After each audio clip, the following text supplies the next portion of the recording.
चलो, हाँ भैया। हम कर रहे थे चैप्टर 2 कर रहे थे हम। Chapter number 2, acids, basis and salts. ठीक है। अब जो हमारा अगला टॉपिक था वो था पीएच। अगला टॉपिक था हमारा पीएच। यस। पीएच को हम बोलते हैं power of H plus ions. PH को हम क्या बोलते हैं? Power of H plus ions. अब मैंने आप लोगों की बुक डाउनलोड करी थी, उसमें से मैं आपको वो दिखाता हूँ, पीएच पेपर दिखाता हूँ मैं आपको।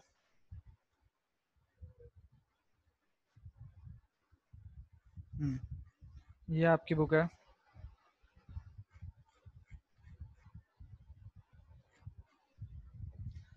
सांसों हमारे क्या किसका पुकारे सोने रंग तेरा जी। हाँ हाँ, ये हमारा पीएच पेपर होता है। इसको ले लेते हैं हम यहाँ से।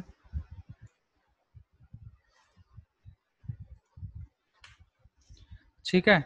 और ये जो पीएच है ये क्या बताता है? पीएच पेपर जो है, this is based on power of H plus ions. जो पीएच पेपर है ये क्या मेजर करता है? ये हमारा क्या मेजर करता है? It measures power number of, of H या प्लस नंबर आइंस। ऑफ या power of H plus ions in the given substance. जो भी आपको गिवन सब्सटेंस है उसके अंदर एच प्लस आयंस का नंबर कितने हैं या पावर कितनी है, ये मेजर करता है ये। ठीक है। एक और यहाँ पर चार्ट था आपकी बुक में, अभी अभी देखा था मैंने। ये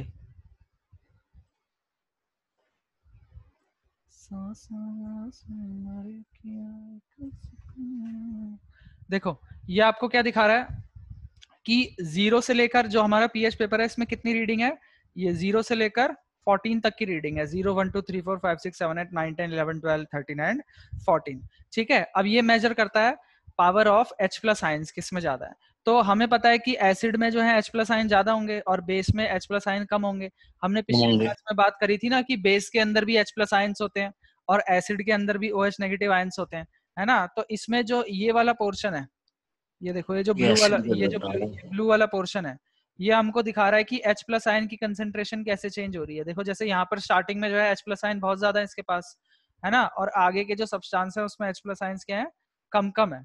ठीक है। अगर इसी तरह से मैं बात करूं, एक और ले लेता हूं, मान लो ये मैं ले लेता हूं बेस के लिए। ये बेस के OH नेगेटिव आयंस की बात, कंसंट्रेशन की बात हो रही है नीचे की साइड। ठीक है। तो एसिड में जो है OH नेगेटिव आयंस की कंसंट्रेशन कम है और जैसे जैसे हम बेस की तरफ जाते हैं तो OH नेगेटिव आयन की कंसंट्रेशन क्या होती जाती है? बढ़ती जाती है ना। और एसिड में H प्लस बढ़ आयन रही की है। कंसंट्रेशन ज्यादा है और H प्लस आयन की कंसंट्रेशन एसिड से जब हम बेस की तरफ मूव कर रहे हैं, जब हम एसिड से बेस की तरफ मूव कर रहे हैं तो H प्लस आयन क्या हो रहे हैं? डिक्रीज हो रहे हैं। यहाँ पर बहुत सारे H प्लस आयन है और धीरे धीरे कम होते जा रहे हैं। और OH नेगेटिव आयन की बात करें तो ये क्या है? इनमें बहुत कम है और धीरे धीरे बेस में ज्यादा होते जा रहे हैं। तो जो हमारा पीएच पेपर है ये H प्लस आयन मेजर करता है किसी भी सब्सटेंस के अंदर। क्या मेजर करता है ये? H प्लस आयन मेजर करता है। तो देखो हम सबसे ज्यादा H प्लस आयन किस तरफ है? लेफ्ट साइड में है ना। सबसे ज्यादा H प्लस आयन किस साइड में है? लेफ्ट साइड में। और सबसे कम H प्लस आयन कितने हैं? किस साइड में है? राइट साइड में। तो जैसे जैसे हम लेफ्ट की तरफ मूव करेंगे, जैसे जैसे हम पीएच पेपर में लेफ्ट की तरफ मूव करेंगे, ये हमको और एसिडिक नेचर दिखाता जाएगा। देखो क्या कह रहा है कि एसिडिक नेचर क्या हो रहा है? इंक्रीज हो रहा है। जैसे जैसे हम लेफ्ट की तरफ मूव कर रहे हैं तो एसिडिक नेचर क्या हो रहा है? इंक्रीज कर रहा है। और जैसे जैसे हम राइट की तरफ मूव कर रहे हैं तो हमारा कौन सा नेचर इंक्रीज कर रहा है? बेसिक नेचर इंक्रीज कर बेसिक रहा है। नेचर। और बीच में मिडिल में 7 नंबर जो है हमारा, 7 नंबर पे हमारा क्या होता है? न्यूट्रल होता है। न्यूट्रल है। ठीक है। तो इसको हम यहाँ पर लिख भी सकते हैं कि as we move towards left in a pH paper, in a pH paper, the acidic nature, the acidic nature increases। जो इंक्रीजेस। एसिडिक नेचर है वो क्या हो रहा है? इंक्रीज हो रहा है। और इसी इंक्रीज हो तरह रहा है। जब मैं राइट की तरफ मूव करूंगा तो क्या होगा? As we move decrease. Towards right in a pH paper, तो एसिडिक नेचर क्या होगा, डिक्रीज होगा, या अगर बेसिक नेचर की बात करूंगा तो बेसिक नेचर क्या होगा, इंक्रीज होगा। इंक्रीज होगा। Acidic nature decreases and basic nature increases. ठीक है, और यहाँ पर क्या हो रहा है, एसिडिक नेचर इंक्रीज हो रहा है एंड बेसिक नेचर डिक्रीज हो रहा है। ठीक है, ये बात क्लियर है सभी को? हाँ भैया। अच्छा, इसमें देखो एक चीज और बताइए, यहाँ पर कुछ एग्जांपल दिए हैं, जैसे कि जो हमारा प्योर वाटर है, बीच में हम बोलते हैं ना कि न्यूट्रल होता है, तो प्योर वाटर डिस्टिल्ड वाटर भैया, हाँ प्योर वाटर और ब्लड की बात करें तो इनका पीएच 7.4 के अराउंड होता है, तो ये बीच में आते हैं, यहाँ पर आते हैं। अगर हम पीएच पेपर को इसमें लगाएंगे तो एक ग्रीन सा कलर देंगे। ठीक है, इसी तरह लेमन जूस की बात करूंगा तो लेमन जूस का पीएच होता है 2.2 के आसपास का होता है। ठीक है, ये हमारा ये वाला कलर शो करेगा जब उसमें हम पीएच पेपर में टेस्टिंग करेंगे उसकी लेमन जूस की, तो ये वाला कलर शो करेगा। गैस्ट्रिक जूस जो होते हैं, गैस्ट्रिक जूस मतलब जो हमारे पेट के अंदर HCl होता है ना, गैस्ट्रिक जूस हमारे जो पेट में जूसेस निकलते हैं, इनका पीएच 1.2 के आसपास होता है। तो आप सोच लो कितने ज्यादा एसिडिक होते हैं वो, जो हमारे पेट में एसिडिक होंगे। हाँ भैया, जो हमारे पेट में एसिड निकलता है वो ये है। ठीक है, वो ये वाला कलर शो करेगा। अच्छा, इसी तरह मिल्क ऑफ मैग्नीशिया जो है इसका पीएच 10 है, ये हमारा एक केमिकल सब्सटेंस है। इसी तरह जो सोडियम हाइड्रोक्साइड है ये भी हमारा एक केमिकल सब्सटेंस है, इसका पीएच 14 के आसपास है, ये ऐसा कलर शो करेगा। ये बात क्लियर है यहाँ तक सबको? हाँ भैया। भैया एक चीज पूछनी थी। हाँ, जो न्यूट्रल है उसमें मतलब एग्जैक्टली 7 ही होना चाहिए उसका, या फिर 7.4 7.2 ऐसे हो सकता है?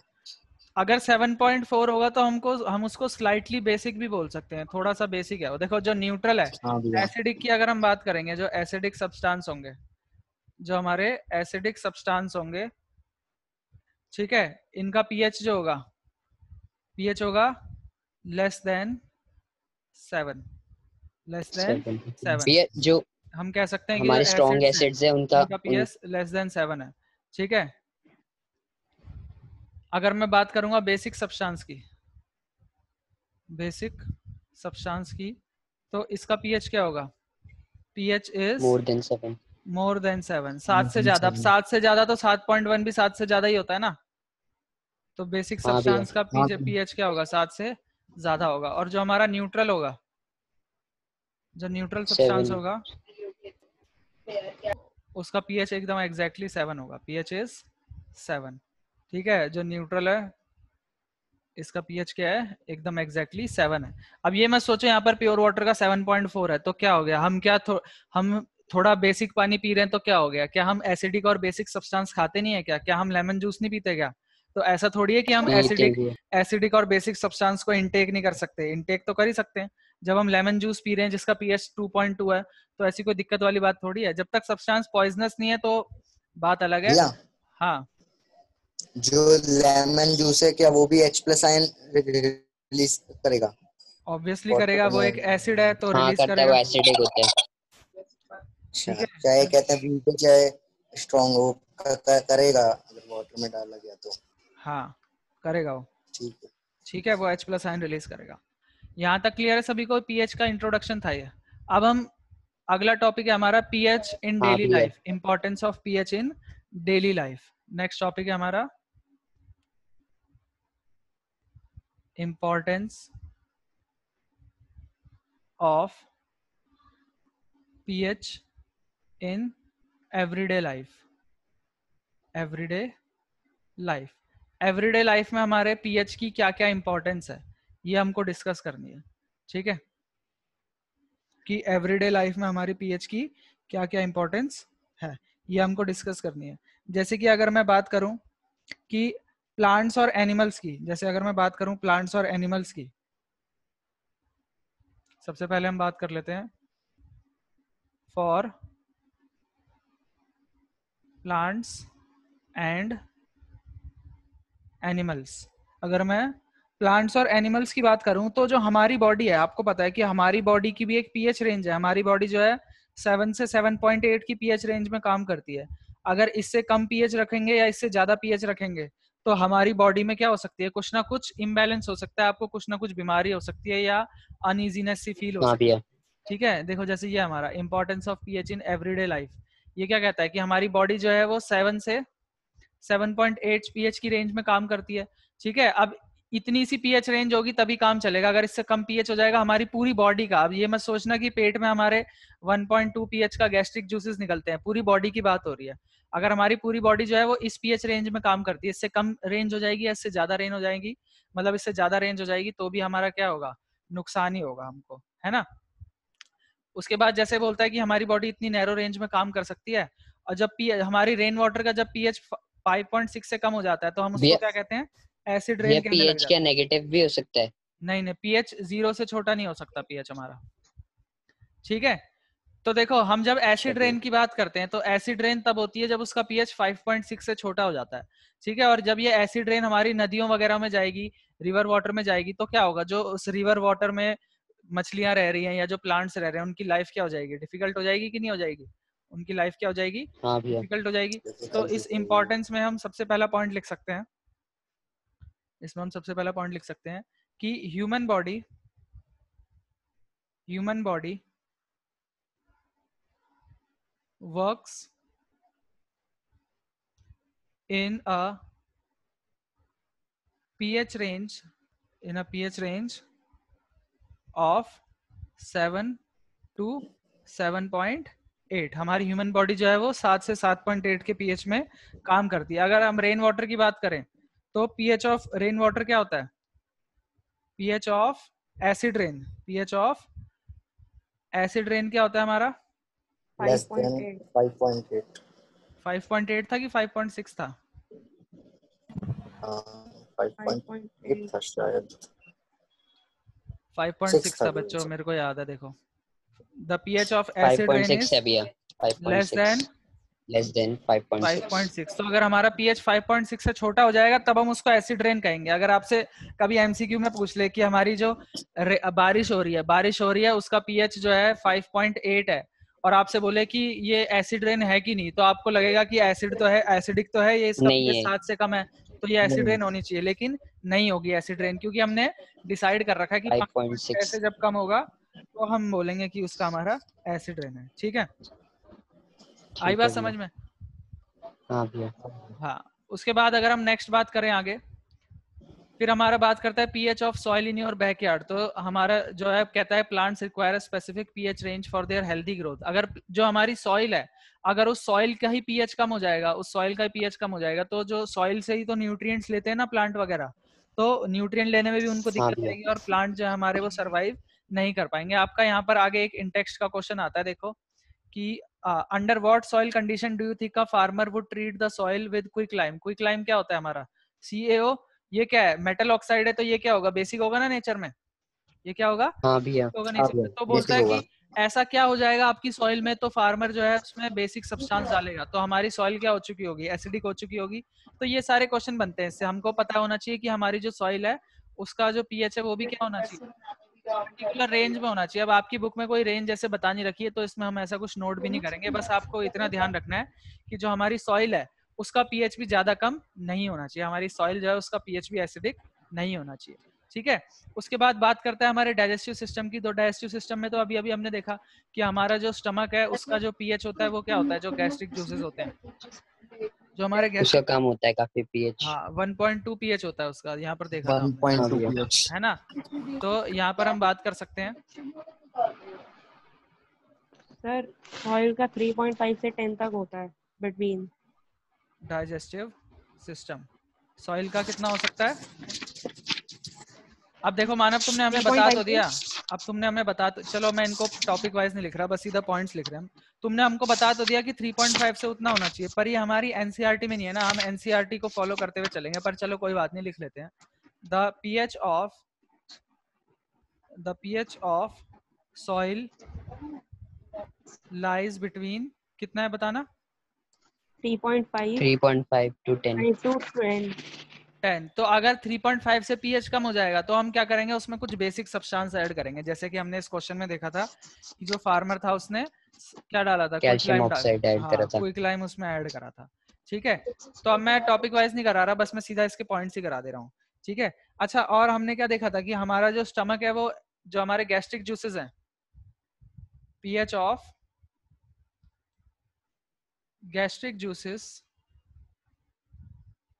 इज कितना था उनका हमारे गैस्ट्रिक जूसेस का पीएच? 1.2 1.2 इज 1.2। ठीक है, तो इन केस ऑफ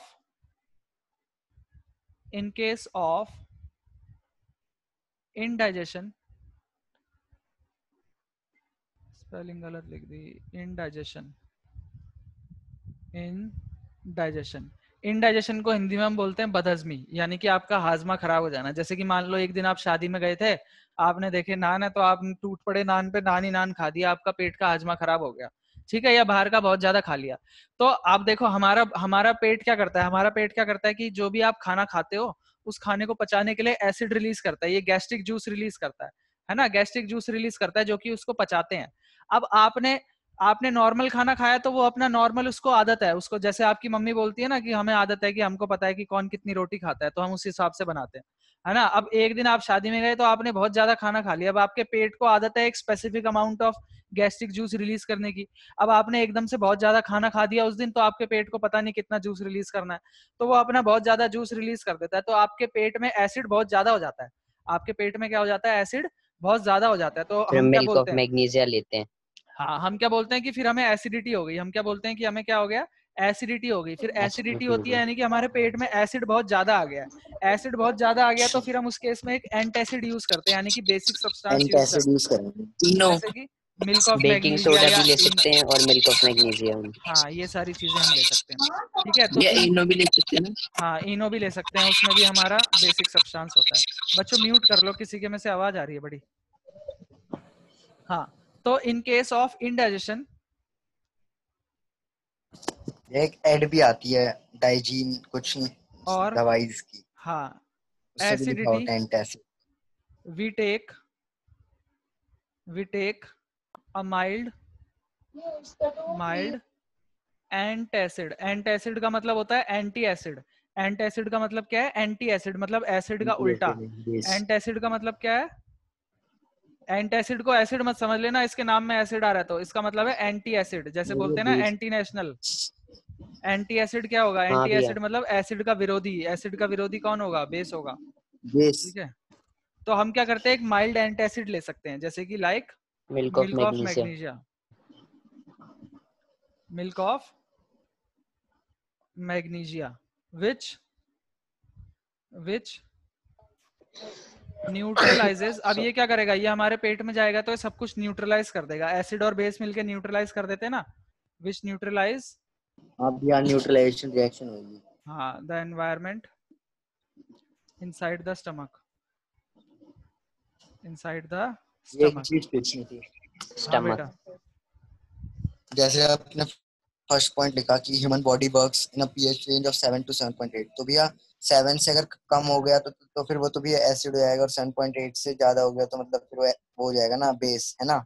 हाँ तो फिर भैया हमें पता कैसे लगेगा कि कहते हैं हमारा पीएच इतना है, मतलब पीएच कैसे निकालते हैं, हम ये पूछना चाह रहा था मैं। पीएच निकालने के लिए हमारे पास पीएच पेपर है, यूनिवर्सल इंडिकेटर है, बहुत सारी चीजें हैं। अभी जो आप चीजें पढ़ रहे हो ना, आप बहुत बेसिक साइंस पढ़ रहे हो, आप टेक्नोलॉजिकल साइंस नहीं पढ़ रहे बहुत ज्यादा, आप सारी चीजें बेसिक बेसिक पढ़ रहे हो। जो लैब वगैरह होती हैं, जो एक्चुअल में साइंटिस्ट वगैरह काम करते हैं, वो पीएच पेपर थोड़ी लेते हैं, उनके पास तो बड़े बड़े मशीनल इक्विपमेंट्स होते हैं बहुत सारे, है ना, तो वो उनमें काम करते हैं, ठीक है। उसमें एक बार में बहुत सारे प्रिंसिपल लग रहे होते हैं, ठीक है, वो कॉम्प्लेक्स मशीनरी है। तो रियल लाइफ में ये सब यूज नहीं होता, ये आपके ये लगा लो लैब वगैरह में करने के लिए, स्कूल लेवल के लिए पीएच वगैरह, पीएच पेपर वगैरह का यूज करते हैं हम, ठीक है। वैसे हमारे पास मशीनें होती है, हम कहाँ पेपर लेके चेक करते रहेंगे, पेपर को उसमें टच करेंगे, गीला करेंगे, ऐसे थोड़ी हम फिर उसमें मिलाएंगे हम अपनी शीट से कि कितना कलर आ रहा है तो कौन सी हाँ पीएच भैया। होगी। अच्छा एक आपको पता है, एक डिवाइस होता है, हमने स्कूल में हमको एक बार सर ने दिखाया था, जैसे हम यहाँ पर है तो आपको पीएच पेपर दिखा रहे हैं, पीएच पेपर को हम क्या करते हैं, किसी भी सब्सटेंस को पीएच पेपर लगाते हैं, उसके बाद ये मीटर होता है सबसे आगे, उससे चेक करते हैं, मेजर करते हैं कि इसका पीएच कितना होगा, ठीक है। जो डिवाइस होता है ना, उसमें आप कोई भी सब्सटेंस लगाओगे तो उसमें रीडिंग आ जाती है, इलेक्ट्रिकल डिवाइस होता है, इसके अंदर आ जाती है, जैसे कि इसका पीएच 5.1 है, ठीक है, रीडिंग आ जाती है, जैसे मीटर में रीडिंग आती है ना, जैसे थर्मामीटर होता है उसमें रीडिंग आ जाती है ना, ऐसी ही इसमें भी रीडिंग आ जाती है, ठीक है। ये हमारा पीएच इंस्ट्रूमेंट होता है, आई बात समझ में। क्लियर है बच्चों यहाँ तक? हाँ भैया। ठीक है। इसके बाद आता है हमारा pH change as the cause of tooth decay. तो हमारा टूथ डीके स्टार्ट होता है जब हमारे माउथ का पीएच क्या हो जाएगा, 5.5 से कम पीएच हो जाएगा, तो हमारे माउथ में भी क्या हो जाएगा, टूथ डीके स्टार्ट हो जाएगा। तो अगर आप बहुत दिन तक ब्रश वगैरह नहीं करोगे, अगर आपने बहुत टाइम तक ब्रश नहीं करे, तो आपने खुद फील करा होगा ना कि आपके मुंह के अंदर काफी एक अजीब सा माहौल सा बन जाता है, खट्टा खट्टा सा, एसिड एसिड सा। या जब आप सो के भी उठते हो तब भी आपको थोड़ा फील होता होगा, है ना? तो हम इसलिए क्या करते हैं, हम टूथपेस्ट यूज करते हैं। टूथपेस्ट जो होता है आपका, चाहे पतंजलि का हो चाहे कोई भी कोलगेट का हो, उसमें क्या होता है, बेस होता है। उसमें क्या होता है, आपका बेस होता है। तो जो हमारे मुंह का पीएच कम हो रखा है, जो हमारे मुंह का पीएच कम हो रखा है, उसको पीएच को क्या कर देता है, बढ़ा देता है, बेसिक कर देता है वापस से। आई बात समझ में? तो यहाँ पे हम एक और पॉइंट लिख सकते हैं। सर हाँ सर, तो दांत सफेद क्या करता है, तो सर कौन सा टूथपेस्ट? क्या कह रहे हो? तो दांत सफेद कौन करता है, वो दांत कैसे होते हैं? बेटा, जो टूथपेस्ट होता है, टूथपेस्ट का मेन काम है पीएच कंट्रोल करने का। अब उसमें वो बोलते हैं, क्लेम करते हैं कि हम दांत आपके पीले इसलिए पड़ जाते हैं क्योंकि अगर आप बहुत समय तक ब्रश नहीं करोगे ना, तो जो कैविटीज वगैरह कह लो या जो सब्सटेंस है वो वहां पर इकट्ठे होते जा रहे हैं। अगर आप उसको साफ कर दोगे तो वो सफेद हो जाएगा। अगर बहुत समय तक कुछ चीज उसमें इकट्ठी होती जाएगी तो वो फिर एक पीलापन आ जाएगा ना। जैसे कि आपका जो लोहा होता है उसमें जंग लगना स्टार्ट हो जाता है। प्लेग पर जम आप जाती है, अगर आप, प्लेग हाँ, जम जाती है प्लेग भैया। जम जाती है, उसको आप साफ करोगे तो वो साफ हो जाता है। अब पीले होने का मतलब ये थोड़ी है कि आपके दांत पीले ही हो गए, वो कभी सफेद ही नहीं होंगे। उसके ऊपर बस एक परत सी जम गई है क्योंकि आपने रेगुलरली ब्रश नहीं हाँ करा, भैया। या माना कि आपने ब्रश करा है पर आपने ब्रश ढंग से नहीं करा। ठीक है, कई आप डेंटिस्ट वगैरह के पास जाओगे तो आपको ब्रश करने का तरीका भी सिखाते हैं कि कैसे ब्रश करना चाहिए। भले ही आप ब्रश कर रहे हो, क्या पता पर वो यूजफुल ना हो, तो उसकी वजह से भी हाँ आपके भैया, दांत पीले पड़ सकते हैं। हमने ठीक देखा है, हुआ, एक बार हमारे स्कूल में भी आए थे डेंटिस्ट वगैरह। हाँ ठीक है, तो वो उसका वो काम है। वो ऐसी बात नहीं है, अगर आप किसी डेंटिस्ट के पास जाओगे तो वो सफाई भी कर देते हैं, वो 1 मिनट में आपके सारे दांत सफेद कर देंगे, वो क्लीनिंग भी कर हाँ देंगे। भैया, उनके पास एक टूल होता है, उससे कर हाँ, देते हो मशीन से। तो हम यहाँ पर लिख सकते हैं कि जो टूथ डीके है ये स्टार्ट्स होता है, this starts when pH of mouth is when pH of mouth is less than 5.5। अगर हमारे माउथ का pH 5.5 से कम हो जाएगा तो हमारे टूथ जो है डीके होना स्टार्ट हो जाएंगे। ठीक है, इसी तरह हमने ऊपर प्लांट की बात करी थी कि प्लांट को भी एक स्पेसिफिक पीएच चाहिए, है ना, ग्रो करने के लिए। अगर पीएच उनका भी कम हो जाएगा तो फिर वो भी क्या होंगे, अच्छे से ग्रो नहीं कर पाएंगे, तो हम उसमें बेसिक सब्सटेंस वगैरह ऐड करते हैं। अगला है self defence by animals and plants through chemical warfare. ठीक है, तो इसमें सेल्फ डिफेंस में क्या है कि कई एनिमल्स और कई प्लांट्स सेल्फ डिफेंस करते हैं, तो इसमें क्या होता है, ये भी पीएच का यूज करते हैं। जैसे कि एनिमल्स में हमारे जो इंसेक्ट्स होते हैं, जितने भी इंसेक्ट्स होते हैं, चाहे चींटी है चाहे हनी भी है, तो वो जब आपको काटते हैं, जो उनका डंक होता है, उनके डंक में क्या होता है, वो एक एसिड रिलीज करते हैं, जैसे कि जो बी स्टिंग है। Formic acid. Formic acid. हाँ, ये आपका क्या करते हैं बेटा, फॉर्मिक माइकल एसिड तुम पढ़ के तो आए हो, पर आपकी एनसीईआरटी में हाँ फॉर्मिक भैया। एसिड नहीं बोलता है, आपकी एनसीईआरटी में मिथेनोइक एसिड बोलता है। ठीक है, अगर आप गूगल वगैरह पे देखोगे तो ये कौन आपको सा एसिड है? फॉर्मिक एसिड मिलेगा, पर यहाँ पर आपकी एनसीईआरटी में मिथेनोइक एसिड है। मिथेनोइक एसिड ये होता है HCOOH, ये फॉर्मूला होता है मिथेनोइक एसिड का। ठीक है, अच्छा भैया। हाँ, तो एनसीईआरटी फॉर्मिक एसिड आपका गलत नहीं है, मैंने कई बार देखा है गूगल पे भी फॉर्मिक एसिड दिखाता है, पर आपकी एनसीईआरटी में मिथेनोइक एसिड यूज होता है। ठीक है, हाँ, तो जो बी स्टिंग है हाँ इसमें भैया। ये सब क्या होता है, जो इनके डंक होते हैं वो क्या करते हैं, एक एसिड रिलीज करते हैं आपकी मसल सेल में। जब आपकी मसल सेल में एसिड रिलीज होता है ना, तो आपको पेन कॉज होता है, जैसे कि मैंने आपको चैप्टर 6 में बताया था। लैक्टिक एसिड हो जाता है, जैसे हाँ, हमारे जब से भी है। आपके, हाँ, जब आपके क्या बोलते हैं, मसल्स में हैवी लैक्टिक एसिड वर्कआउट के बनता है टाइम तो पे भी आपका क्या हो जाता है, मसल एक हो जाता है। हाँ। ठीक है, आई बात समझ में, यहाँ तक क्लियर है? अच्छा, मानव जी हाँ कह रहे हैं भैया। विनेगर क्या होता है, विनेगर होता है मानव एसिटिक एसिड होता है vinegar.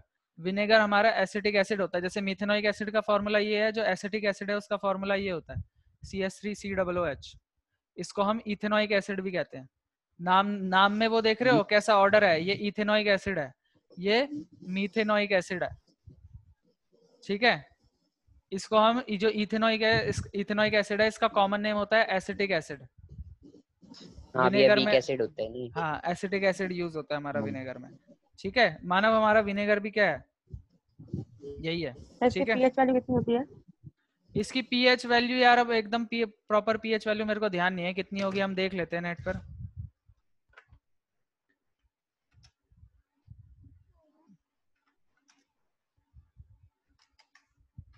pH value of acetic acid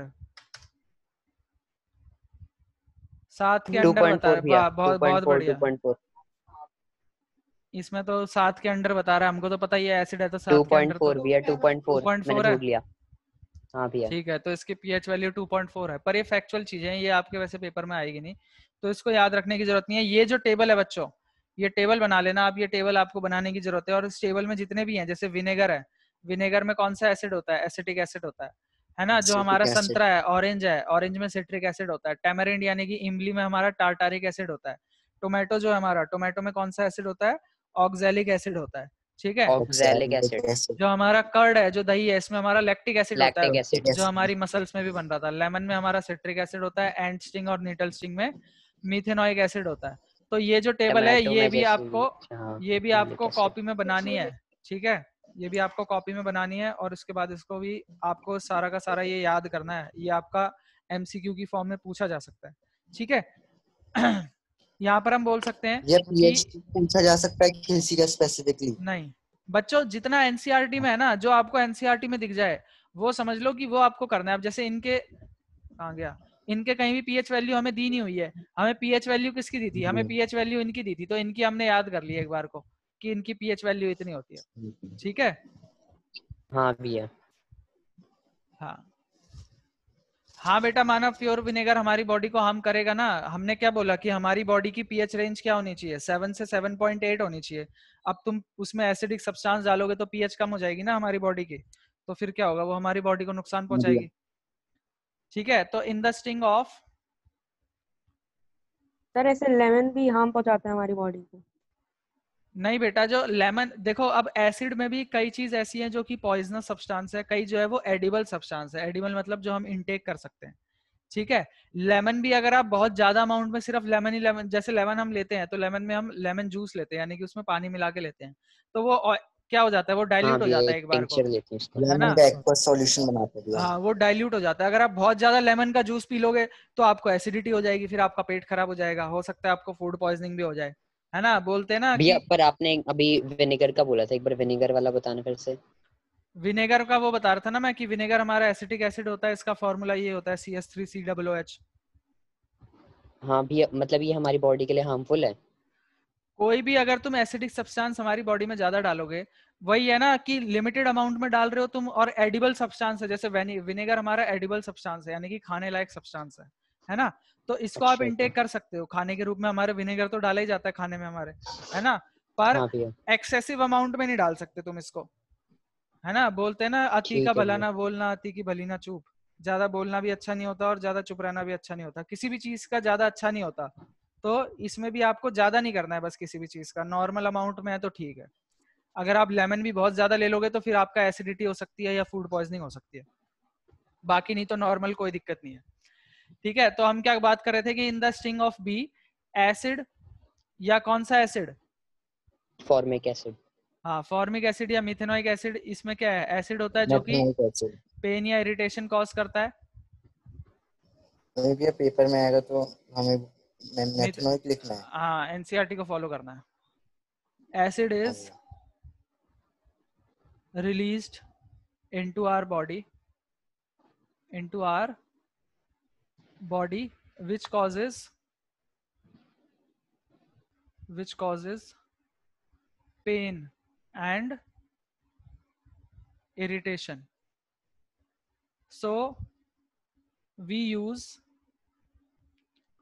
a mild base,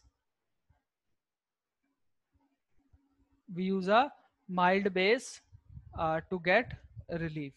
relief लेने के लिए हम क्या करते हैं, एक हल्का सा बेस लगा लेते हैं। ठीक है, अच्छा आपको क्या बोलते हैं, आपने सुना होगा ना कि जो जंगलों में होते हैं, जंगलों में कोई कीड़ा वगैरह काटता है या कोई भी चीज काटती है, जैसे ये हमने बी की बात करी, इसी तरह प्लांट्स में भी होते हैं, कई प्लांट होते हैं उनके भी जो डंक होते हैं उनमें भी एसिड होता है, तो वो भी आपके पेन या इरिटेशन कॉज करता है।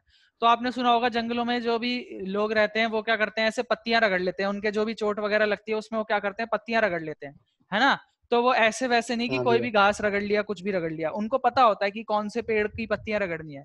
वो जो पत्तियां होती हैं जैसे नीम वगैरह की हैं, जिसकी भी पत्तियां वो यूज कर रहे हैं, उनको पता होता है, जो मतलब बेसिक उनको, होती है। हाँ साइंटिफिकली नहीं पता उनको, पर उनको अपने एक्सपीरियंस से पता है कौन सी पत्तियां यूज करनी है। वो पत्तियों में क्या होता है, बेसिक सब्सटेंस होता है, तो वो जो है दर्द वगैरह को कम कर देता है। आई बात समझ में? हाँ भैया। ठीक है, तो ये था आपका सब कुछ पीएच के बारे में। ये आपकी पीएच की कहानी इसी क्लास के साथ हो गई है खत्म। अब हमको करने हैं जो हमारे सॉल्ट है, अब सॉल्ट के बारे में हमको करना है, और सॉल्ट के जो भी सब्सटेंस है एक एक करके कई सारे सब्सटेंस पढ़ने हैं हमको।